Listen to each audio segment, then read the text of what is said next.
Saya juga berharap bahwa tidak semua persoalan yang berkaitan dengan agama ini harus diselesaikan dengan law enforcement sebenarnya. Tapi law enforcement bagaimanapun itu adalah salah satu instrumen untuk membangun kesadaran-kesadaran kognitif dari setiap penceramah maupun kepada umat. Kalau kemudian ini juga tidak menyadarkan, saya kira tindakan polisi untuk menangkap juga tidak ada salahnya. Kan di situ persoalannya. Bahar bin Smith ini pernah ditangkap dan dipenjara, lalu sekarang dipenjara lagi. Titik kesadarannya di mana diharapkannya? Satu hal adalah saya terus terang figur-figur seperti Bahar bin Smith ini adalah figur favorit untuk tahun-tahun politik ke depan. Apalagi nanti tahun 2024. Guliran-guliran politisasi agama ini akan menggelembung besar dan tokoh yang akan diglorifikasi sudah pasti antara Rizik atau Bahar Smith. Ini akan menjadi tandem yang luar biasa untuk memporak-porandakan dan membangun sekat-sekat sosial politik di dalam kebangsaan kita. Apakah kemudian law enforcement ini menjadi suatu penyelesaian yang baku untuk menghindari agitasi-agitasi politik? Saya sangat setuju kalau kemudian nanti polisi akan melakukan restoratif justice misalnya. Saya lebih setuju untuk melakukan itu. Untuk apa? Supaya guliran-guliran caci maki kebencian ini berbasis agama ini tidak terjadi. Kalau berbicara atas nama agama, Abdurrahman bin Muljam yang memenggal leher Sayyidina Ali itu sampai dibakar hidup-hidup tetap tidak mengakui kesalahannya. Sampai dia mati tidak mau mengakui kesalahannya karena dia menganggap ini membela agama. Ini literaturnya komplit soal ini. Nah, kalau kita ingin mengharap kesadaran dari Bahar bin Smith dengan dipenjara, saya kira juga tidak akan menyelesaikan permasalahan. Tapi kenapa mahasiswa mengaitkan dengan politik? Kesannya kayak ini dipolitisasi Jangan kasusnya sampai ini mahasiswa. jadi pecah belah di bawah, bisa timbul. hati-hati. Sepanjang sejarah, kekerasan dan caci maki atau kebencian dalam agama itu ketika bersentuhan dengan politik. Karena apa? Karena setiap kejahatan yang menggunakan narasi agama itu akan selalu terlihat terhormat. Kita lihat sesama agama Islam membunuh Sayyidina Utsman, membunuh Sayyidina Ali, membunuh Sayyidina Husain, membunuh Sayyidina Hasan, dan pembunuhan-pembunuhan sesama orang Islam, perang Jamal, perang Siffin, perang Hurrah, perang Zab. Ini semua apa? Ketika bersentuhan dengan politik. Dengan politik membuat orang seperti orang mabuk. Dengan politik orang kemudian membuat jadi gila dan keluar dari postulat agama. Ini yang harus dibangun. Jadi intinya Anda melihat Bahar ditangkap supaya ada efek jerah, tidak lagi figur seperti Bahar. Seharusnya narasi-narasi kebencian seperti yang dilakukan oleh Bahar dan Rizik Syihab ini seharusnya itu timbul dari kesadaran mereka. Bahwa kalau agama ini dibangun dengan cara begitu, pada akhirnya orang tidak tertarik kepada agama, bos. Begini ya, begini. Sekali lagi. Singkat, Babe. Sekali lagi. Sampai kapan kita begini? Itu pertanyaan saya, ya. Sampai kapan kita begini? Sepantasnya nggak ada komporin, ya.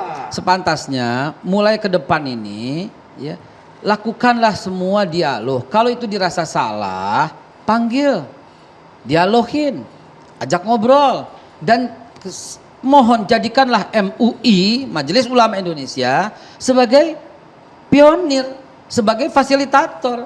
Kalau ternyata awalnya dari ucapan Pak Dudung yang dianggap salah, ngobrol baik-baik di Majelis Ulama Indonesia, pasti nggak akan ada kejadian kayak begini. Oke, kalau begitu kita minta respon dulu, Gitu Bang loh. Egy Sujana. Jadi, apakah memang damai, semua hal ini tenang, harus tertib ke digiring depan. menuju ke Ahlus meja Sunnah hijau? wal Jamaah. Babe, kita berikan kesempatan untuk Bang Egy. Ya, Silakan. terima kasih. Kalau berpikir kita yang sudah saya ucapkan secara osjubedil, betul-betul objektif ya, itu harus dilihat dalam konteks fungsi agama. Saya memahaminya dari surat Al-Baqarah ayat 216, amanu, hajaru, jahadu. Ini tiga kesatuan yang nggak bisa pisah. Keimanan itu harus dibuktikan dalam bentuk perubahan nilai menjadi hijrah.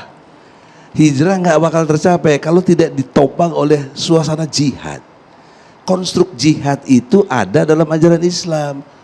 Sementara kalau diikutin dataran berpikir Habib Kribo ini ya nggak ada jihad-jihad lah, damai-damai aja dan lain sebagainya. Nah, Kedamaian kan juga jihad, Bang. jihad. Menciptakan kedamaian itu adalah bagian dari kan jihad. Ahli filsafat ngerti. Saya hormat teman-teman. Bagaimana kok muncul kata damai kalau belum perang? Loh, ini saya sedang jihad ini. Perang Habib. dulu Loh, baru damai. Jihad tuh nggak harus pedang dong. Kapan Waduh. damai itu? Loh. Kok nggak level lah? Kok ilmunya Loh, Anda ada juga kok? nggak level. Jangan Udah sok-sok apa, Anda merasa Islam.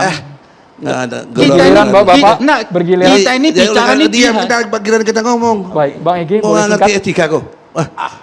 Biasa aja. Jadi oleh karena itu kita mau pakai konstruk damai tapi nggak pernah perang, ya nggak mungkin. Mesti perang dulu. Itulah konstruk jihad. Maksudnya perang pakai senjata? Ya nggak ada urusan itu, kok diam aja lah. Oleh karena itu konteks tadi amanu hajaru jahadu itu satu paket yang nggak bisa pisah. Itu kalau bicara fungsi agama. Nah sekarang kalian menentang itu saya ngerti dengan segala hal-hal yang berkait dengan itu untuk lebih menjaga Indonesia ini. Setuju saya. Nggak ada. Tapi juga kalau dia bilang suruh hentikan, mau kita hentikan. Juga jangan ganggu kita dong istilahnya. Atau umat yang betul-betul mau berbuat dengan kebaikan umatnya itu. Selalu dipojokkan. Kan bilang dia memisahkan antara kelompok dengan perorangan. Seperti Ade Armando, si Denny Siregar. Narasi dipojokkan ini bukan saya sangat begitu tidak dong. setuju. Hukum itu pasal 27 ayat 1 berkesamaan. Loh, siapa yang Dalam memojokkan pemerintahan gitu. loh? Siapa- Mereka sudah dilaporkan Loh, apa berapa? sa- Tidak dipidana. Tidak salah. Tidak kok. diproses. Loh, tidak salah kok harus diproses. Betul, udah dilaporkan Loh, begini. laporan kalau tidak salah apa diproses? Loh, saya tanya. Ini konstruknya kalau pertanyaan dari Haikal dijawab belum apa-apa sudah tersangka. Belum dialog, belum segala macam lah, ada proses dan lain sebagainya Pemanggilan lah. pertama. Pelaporan. Nah, ini sudah dilaporkan Loh, tidak salah. bertahun-tahun tidak diproses. Emang nggak salah kok diproses? Nah, egaliter hukumnya Loh, di mana? bukan. Diskriminatifnya Kok terjadi. diskriminasi? Kalau salah diproses, kalau nggak salah masa diproses? Kau ngerti hukum nggak? Loh, apa setiap laporan harus diproses? Saya mau tanya. Nah, kalau bicara hukum harus. Karena itulah Biarpun pelayanan. nggak salah. Kau tahu Loh, fungsi biarpun polisi. nggak salah. Fungsi polisi Lah. dengan triberatanya apa? Satu apa? Nggak tahu, lu nggak punya ilmunya kau. Jangan belagu kau. Nggak Begini. tahu. Tolong dijaga Polisi itu diksi-diksinya, mengayomi, Bapak-bapak. melayani Gini, rakyat. gini, please. Nggak boleh kau. Secara nggak ngerti beretika hukum itu. Bapak-bapak, mohon maaf masih Jadi oleh singkat karena saja. itu saya ini reaksi karena belagunya ini orang ini gitu loh. Iya dong. Kalau saya ngomong kan Oh, baca-baca kita di terus. sini berdialog Mohon maaf, dengan Bang etika. Egy. Waktu kau ngomong, Diksi-diksinya aku mohon diam. dijaga, Bang. Ya memang santai. Karena kau yang bikin nggak santai. Nah, ya sudah kalau santai lu jangan ngomong, diam. Nah. 1 menit lagi Ya, Bang Egy. bentar, oleh Waktunya karena 1 menit itu- lagi Bang Egy sebelum kita closing. Ya, dalam perspektif hukum, ini solusi ya. Kalau tawaran Ya, saya solusi. silakan. Ini yang mendamaikan Berdasarkan semuanya. ajaran Islam, Baik. bro. Saya sayang dengan teman-teman saya polisi. Saya sayang juga dengan Habib Bahar. Saya kenal semuanya itu. Ya, maka konstruknya itu harus jujur dalam perspektif Islam. Islam mengajarkan ada kisos, ada pembunuhan, mesti dibunuh lagi. Dengar dulu sebentar, brother. Jangan salah sangka dulu cara berpikir saya. Nah, ada kisos tidak boleh jalan atau tidak perlu dijalankan kalau ada pemaafan dari keluarga. Jika ada. Nah, persoalannya mau nggak dialog untuk itu?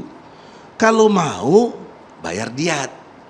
Ini abang menggiring seolah-olah kita ini menggunakan hukum Islam. Bukan menggunakan Ini Islam. kita menggunakan KUHP, Undang-Undang Itu tadi ITE, secara hukum, Undang-Undang benar, Terorisme. Saya kira Jangan begitu, brother. Enggak, jangan ini menggiring. hukum positif, dasar negara kita ini Tuhan, pasal 29 ayat 1. UUD 45. Saya justru lebih Tuhan sepakat. yang dimaksud adalah Allah. Allah itu punya hukum, namanya hukum Islam. Saya Jadi ini ini berlaku secara hukum positif. Saya Kenapa ini enggak? kalau lihat Islamnya Pak Egy ini horor, serem.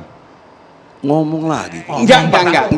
Ilmu Mungkin yang tenang. dimaksud adalah Cerita dengan di restoratif Bapak, justice tenang. misalnya. Mohon Kita maaf. tahan terlebih dahulu Kita harus catatan jeda. demokrasi. Catatan ini kan demokrasi. saya nawarin solusi Pemirsa untuk kita akan kebaikan. segera kembali sesaat lagi pemirsa, tetaplah bersama kami.